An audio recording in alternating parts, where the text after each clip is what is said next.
Barrister Asaduddin Owaisi MP व सदर कुल हिंद मजलिस इत्तेहादुल मुस्लिमीन ने नागालैंड में सिक्योरिटी फोर्सेस की जानिब से बर्बरियत का मुजाहरा करते हुए मासूम और बेगुनाह 17 शहरियों की हलाकत की शदीद मजम्मत की।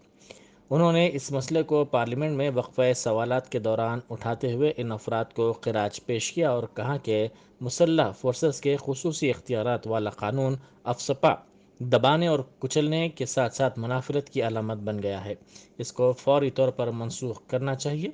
उन्होंने ऐवान में पूछा कि क्या हुकूमत उन्हें शहरियों को हलाक करने वालों के खिलाफ कानूनी कार्रवाई भी करेगी। सदर मजलिस ने कहा कि इन अफराद को वर्दी में रहने वाले अफराद करार नहीं दिया जा सकता। Sir, I strongly condemn this barbaric killing of 17 innocent Indians. I offer their condolences to them. AFSPA is a symbol of oppression, is an object of hate. It should be repealed. And may I know, sir, and may I know from the government, will the government give permission to sanction those killers? They cannot be called men in uniform. They are killers of innocent people. Will you give them permission to be prosecuted? Will you repeal this AFSA? No country in the world has such barbaric laws. Sir,